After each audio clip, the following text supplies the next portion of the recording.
വളരെ പവർഫുൾ ആയിട്ടുള്ള പല ആളുകളും ഇന്ന് എഫ്സിൻ ഫയൽസ് എന്ന പേര് കേൾക്കുമ്പോഴേക്ക് കിടുകിട വിറച്ചുകൊണ്ടിരിക്കുകയാണ്. എഫ്സിൻ എന്ന മനുഷ്യൻ ഇന്ന് ജീവനോടെ ഇല്ല എങ്കിൽ കൂടെയും അയാളുമായി ബന്ധപ്പെട്ട ഫയലുകൾ പുറത്തേക്ക് വരുമ്പോൾ അത് അമേരിക്ക ഉൾപ്പെടെയുള്ള പല ലോകരാജ്യങ്ങളിലും വലിയ പ്രശ്നങ്ങൾക്ക് പോലും കാരണമാകുന്നുണ്ട്. ഏറ്റവും ഒടുവിൽ ഇപ്പോൾ ഇതാ നമ്മുടെ പ്രധാനമന്ത്രിയായിട്ടുള്ള മോദിയെക്കുറിച്ചുള്ള പരാമർശങ്ങൾ പോലും എഫ്സിൻ ഫയൽസിലുള്ളതായി പുറത്തു വന്നുകൊണ്ടിരിക്കുകയാണ്. സത്യത്തിൽ ആരാണ് ഈ എഫ്സിൻ? എന്തുകൊണ്ടാണ് ലോകത്തിലെ വളരെ പവർഫുൾ ആയിട്ടുള്ള പല ആളുകളും ഇയാളുമായി ബന്ധപ്പെട്ടുള്ള രേഖകളെയും ഫയലുകളെയും ഒക്കെ ഇന്ന് പേടിച്ചുകൊണ്ടിരിക്കുന്നത്? യുഎസിലെ ഒരു ശതകോടീശ്വരനായിട്ടുള്ള വ്യക്തിയായിരുന്നു ജെഫ്രി എപ്സ്റ്റീൻ.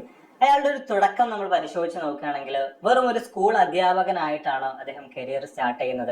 എന്നാൽ പിന്നീട് ബാങ്കിങ്ങിലേക്കും ഫിനാൻസിലേക്കും ഒക്കെ അയാൾ എത്തിച്ചേരുന്നുണ്ട്. അവിടെ നിന്നൊക്കെ തന്നെയും ധാരാളമായിട്ട് പണം സമ്പാദിക്കുകയും ഒരു മില്യനെയർ ആയിട്ട് ജെഫ്രി മാറി വരികയും ചെയ്യുന്നുണ്ട്. മാത്രമല്ല ഇതിനുശേഷം പിന്നീട് അദ്ദേഹം ചെയ്തിട്ടുണ്ടായിരുന്ന ഒരു കാര്യം ലോകത്തിലെ തന്നെ ഏറ്റവും അധികം പവർഫുൾ ആയിട്ടുള്ള ഹൈ നെറ്റ്വർത്ത് ഇൻഡിവിജ്വൽസുമായിട്ട് ഒരു ബന്ധം സ്ഥാപിച്ചെടുക്കുക എന്നതായിരുന്നു. ആ കൂട്ടത്തിൽ നമ്മൾ പരിശോധിച്ച് നോക്കുമ്പോൾ ഇദ്ദേഹവുമായി ബന്ധപ്പെട്ട് കിടക്കുന്ന ഒരുപാടധികം ഫേമസ് ആയിട്ടുള്ള ആളുകൾ നമുക്ക് കാണാൻ സാധിക്കുന്നുണ്ട്. ആ കൂട്ടത്തിൽ പൊളിറ്റീഷ്യൻസ് ഉണ്ട്, അതുപോലെ സെലിബ്രിറ്റീസ് ആയിട്ടുള്ള ഹോളിവുഡ് ആക്ടേഴ്സ് ആയിട്ടുള്ള ആളുകളുണ്ട്. അങ്ങനെ തുടങ്ങി ഒട്ടനവധി ആളുകൾ നമുക്ക് കാണാൻ സാധിക്കുന്നുണ്ട്.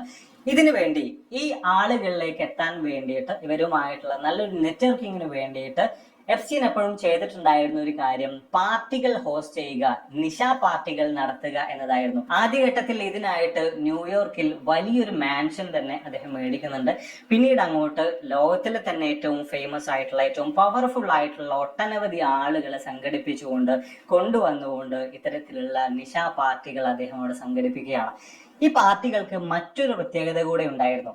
ഈ വരുന്ന ആളുകളെ ഒക്കെ തന്നെയും മാക്സിമം സന്തോഷിപ്പിക്കാൻ കഴിയുന്ന എല്ലാ കാര്യങ്ങളും ഇൻക്ലൂഡ് ചെയ്തുകൊണ്ടായിരുന്നു എഫ്സിന്റെ ഓരോ പാർട്ടികളും നടത്തപ്പെട്ടിട്ടുണ്ടായിരുന്നത്. അതായത് ഒരു പച്ച മലയാളത്തിൽ നമ്മൾ പറയുകയാണെങ്കിൽ കള്ളിന് കള്ള്, പെണ്ണിന് പെണ്ണ്, അങ്ങനെ തുടങ്ങി എല്ലാം കൊണ്ടും സമൃദ്ധമായ രീതിയിലാണ് എഫ്സിൻ തന്റെ HNIകൾക്ക് വേണ്ടിയിട്ട് ഹൈ നെറ്റ്വർത്ത് ഇൻഡിവിജ്വൽസിന് വേണ്ടിയിട്ടുള്ള ഈ പാർട്ടികൾ സംഘടിപ്പിച്ചിട്ടുണ്ടായിരുന്നത്.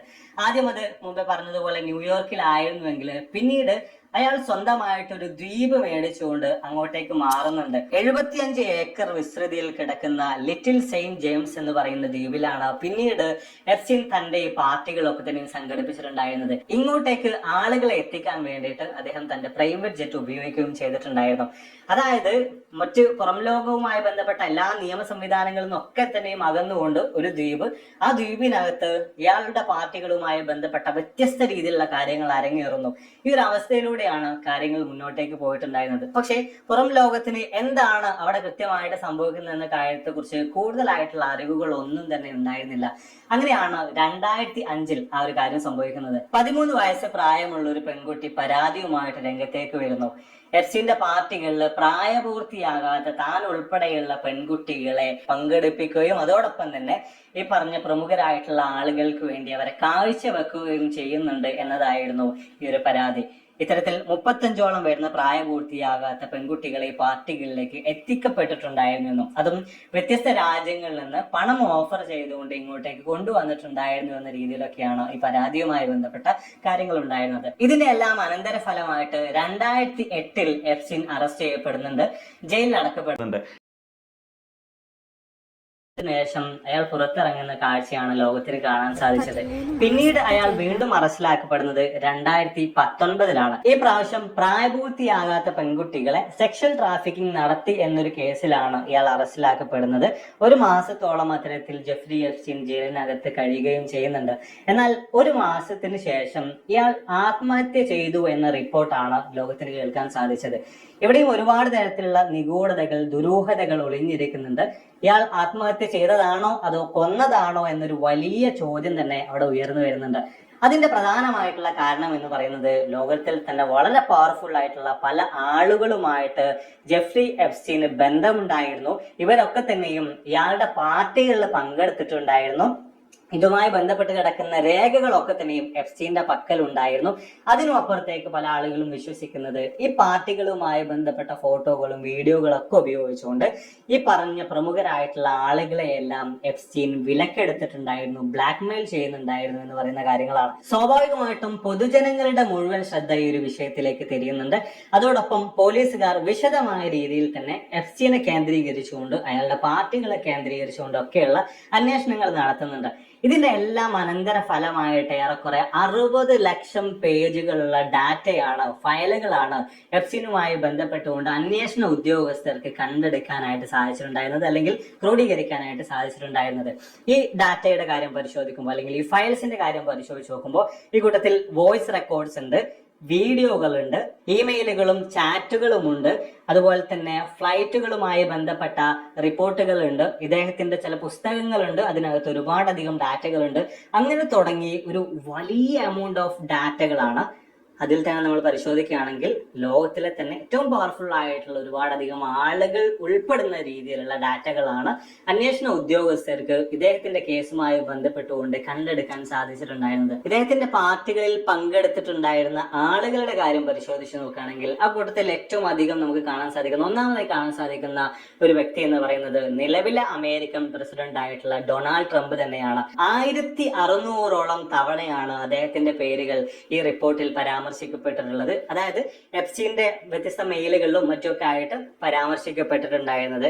മാത്രമല്ല 8 തവണ എഫ്സ്റ്റീനും ഡൊണാൾഡ് ട്രംപും ഒരേ വിമാനത്തിൽ യാത്ര നടത്തുകയും ചെയ്തിട്ടുണ്ട്. അടുത്തതായിട്ട് വരുന്ന വ്യക്തി ലോകത്തിലെ തന്നെ ഏറ്റവും വലിയ പണക്കാരിൽപ്പെട്ട ഒരാളായിട്ടുള്ള ബിൽ ഗേറ്റ്സ് ആണ്. അടുത്തതായിട്ട് മൈക്കൽ ജാക്സൺ വരുന്നുണ്ട്, ഡികാപ്രിയോ പോലുള്ള ഹോളിവുഡിൽ നിന്നുള്ള പല സ്റ്റാർസ് വരുന്നുണ്ട്, അതുപോലെ തന്നെ ആൻഡ്രൂ രാജകുമാരൻ വരുന്നുണ്ട്.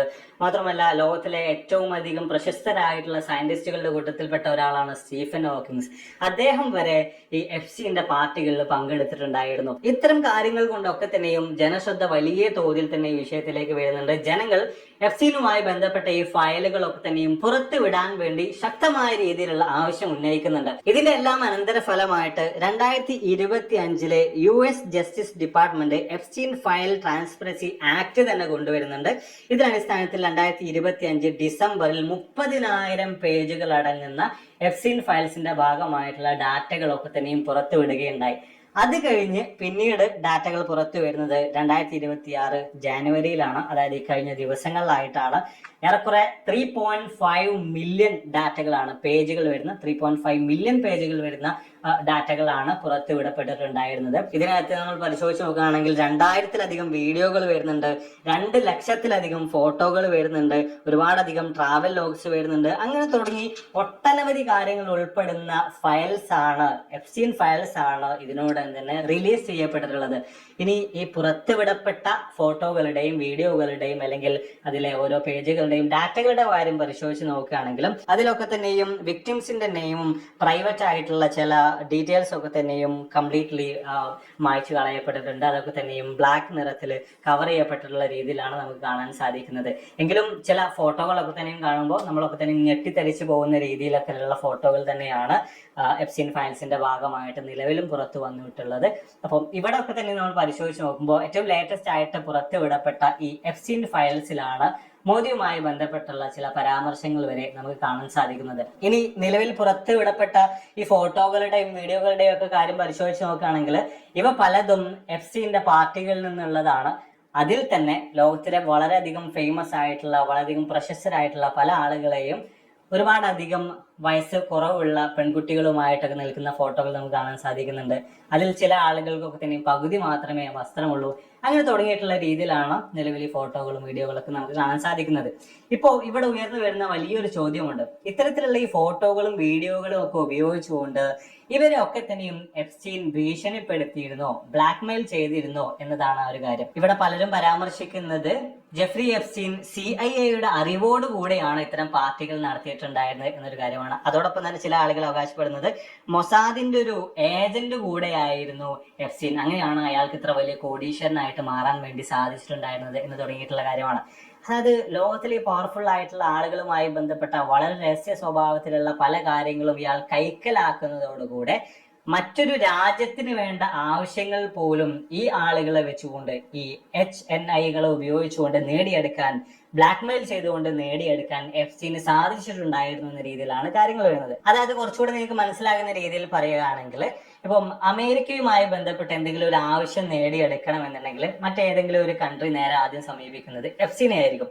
എഫ്സിന്റെ പക്കലാണെങ്കിൽ ഇപ്പോൾ അമേരിക്കയുടെ നേതാക്കളുമായി ബന്ധപ്പെട്ട ഇത്തരത്തിലുള്ള ചില വീഡിയോകളും ക്ലിപ്പുകളും ഒക്കെ ഉണ്ടെന്ന് വിചാരിക്കാം. എഫ്സിന്റെ ഒരു ശൈലി പ്രകാരം ആദ്യം അയാൾ നേരിട്ട് കാര്യങ്ങൾ സംസാരിച്ച് നോക്കും. ഇനി അത് നടപടി ആകുന്നില്ല എങ്കിൽ ഈ ഫയൽസ് എല്ലാം തന്നെ വെച്ചിട്ട് ഇയാൾ ബ്ലാക്ക് മെയിലിംഗിലേക്ക് കടക്കുകയും ഏറ്റവും അവസാനം മറ്റൊരു രാജ്യത്തിന് വേണ്ട കാര്യം വളരെ എളുപ്പത്തിൽ തന്നെ ബ്ലാക്ക് മെയിലിംഗിലൂടെ നേടിക്കൊടുക്കാൻ വേണ്ടിയിട്ട് ഇയാൾക്ക് സാധിക്കുകയും ചെയ്യുന്നു. ഇതിന്റെ അനന്തര ഫലമായിട്ട് ധാരാളം പണം സമ്പാദിക്കാൻ കൂടെ എഫ്സിന് സാധിക്കുന്നു. അപ്പം ഈ ഒരു രീതിയിലായിരുന്നു എഫ്സിന്റെ മൊത്തത്തിലുള്ള പ്രവർത്തനങ്ങൾ എന്നാണ് പലരും വിശദീകരിക്കുന്നത്. മാത്രമല്ല അയാളുടെ ഈ പ്രൈവറ്റ് ഐലൻഡിൽ വിശദമായിട്ട് പരിശോധനകൾ നടത്തുമ്പോൾ ഒരുപാടധികം ബെഡ്റൂമുകളും അതിനകത്ത് തീർത്തും വിചിത്രമായിട്ടുള്ള ഒരുപാടധികം കാര്യങ്ങളും ഉണ്ട്. അതോടൊപ്പം തന്നെ പല ഭാഗങ്ങളിലായിട്ട് ഒരുപാട് ഹിഡൻ ക്യാമറകൾ കൂടെ ജെഫ്രി സംഘടിപ്പിച്ചു വെച്ചിട്ടുണ്ടായിരുന്നു എന്നൊരു കാര്യം കൂടെ മനസ്സിലാക്കാൻ സാധിക്കുന്നുണ്ട്. കാര്യങ്ങൾ ഇങ്ങനെയൊക്കെയാണ് എങ്കിൽ കൂടെയും US ജസ്റ്റിസ് ഡിപ്പാർട്ട്മെന്റ് വ്യക്തമാക്കുന്നത് കൃത്യമായിട്ടുള്ള തെളിവുകൾ, വ്യക്തമായിട്ടുള്ള തെളിവുകളൊന്നും എഫ്സിനി ആളുകളെ ഭീഷണിപ്പെടുത്തിയതുമായി ബന്ധപ്പെട്ട് ഇല്ല എന്ന രീതിയിലൊക്കെയാണ്. നിലവിൽ നമ്മൾ പരിശോധിച്ച് നോക്കുകയാണെങ്കിൽ മൊത്തം ഫയൽസിന്റെ പകുതി മാത്രമേ ഇതിനോടകം റിലീസ് ചെയ്യപ്പെട്ടിട്ടുള്ളൂ. ഇനിയും ഒരു വലിയ ഭാഗം തന്നെ റിലീസ് ചെയ്യാൻ ബാക്കി കിടപ്പുണ്ട്. ഒരു പക്ഷേ അതുകൂടെ റിലീസ് ആകുന്ന അവസരത്തിൽ നമ്മൾ മുമ്പേ പറഞ്ഞ രീതിയിൽ ലോകത്തിലെ തന്നെ വളരെ പവർഫുൾ ആയിട്ടുള്ള പല ആളുകളെയും പിടിച്ചു കുലുക്കുന്ന രീതിയിലേക്ക് അവ മാറി വരാനുള്ള സാധ്യതകൾ വലിയ തോതിൽ തന്നെ നമുക്ക് നോക്കിക്കാണാൻ സാധിക്കുന്നുണ്ട്. ഇനി എന്താണ് മോദിയുമായി ബന്ധപ്പെട്ട പരാമർശം എന്ന കാര്യത്തെ കുറിച്ചുകൂടെ നമുക്ക് നോക്കാം. അതൊരിക്കലും ഡയറക്റ്റ് ആയിട്ട് മോദിയുമായിട്ടുള്ള കണക്ഷനുമായി ബന്ധപ്പെട്ട് ഒന്നുമല്ല പരാമർശിക്കുന്നത്. മറിച്ച് അനിൽ അംബാനിയും എഫ്സിനും നല്ലൊരു സൗഹൃദത്തിലാണ് ഉണ്ടായിരുന്നത്. പ്രത്യേകിച്ച് പരിശോധിക്കുകയാണെങ്കിൽ 2017 അംബാനി എഫ്സിന് മെസ്സേജ് അയക്കുന്നുണ്ട്. ട്രംപിന്റെ സർക്കിളുമായിട്ടുള്ള ഒരു കണക്ഷൻ തനിക്ക് ബിൽഡ് ചെയ്യാൻ ആഗ്രഹിക്കുന്നുണ്ട്, അതിന് തന്നെ ഹെൽപ്പ് ചെയ്യാമോ എന്ന രീതിയിലായിരുന്നു ആ മെസ്സേജുകൾ ഉണ്ടായിരുന്നത്. ഇങ്ങനെ തുടർന്നു പോകുന്ന ഇവരുടെ സംഭാഷണങ്ങളിലായിട്ട് US അംബാസഡേഴ്സുമായി ബന്ധപ്പെട്ട കാര്യങ്ങളും മോദി അവരുമായിട്ട് കൂടിക്കാഴ്ചകൾ നടത്തുന്ന കാര്യങ്ങളും ഒക്കെ തന്നെയും സംസാരിച്ചു പോകുന്നുണ്ട്. അതോടൊപ്പം തന്നെ 2017 പ്രധാനമന്ത്രി നരേന്ദ്രമോദി ഇസ്രായേൽ സന്ദർശിച്ചിട്ടുണ്ടായിരുന്നു. ഇത് തന്റെ നിർദ്ദേശത്തെ തുടർന്നിട്ടാണ് എന്ന രീതിയിലൊക്കെയുള്ള പരാമർശങ്ങളുണ്ട്. ഇതൊക്കെയാണ് എഫ്സിന്റെ ഭാഗമായിട്ടുള്ള മോദിയുമായി ബന്ധപ്പെട്ട പരാമർശങ്ങൾ എന്ന രീതിയിൽ ഇപ്പോൾ പുറത്തു വന്നുകൊണ്ടിരിക്കുന്നത്. കാര്യങ്ങൾ ഇങ്ങനെയൊക്കെയാണെങ്കിലും നമ്മുടെ വിദേശകാര്യ മന്ത്രാലയം ഈ കാര്യങ്ങളെ പൂർണ്ണമായിട്ടും തള്ളിക്കളഞ്ഞിട്ടുണ്ട്. അപ്പൊ എന്തായാലും നമ്മൾ വീഡിയോസോടെ വൈൻഡപ്പ് ചെയ്യാണ്. വളരെ കൃത്യമായ രീതിയിൽ ആരാണ്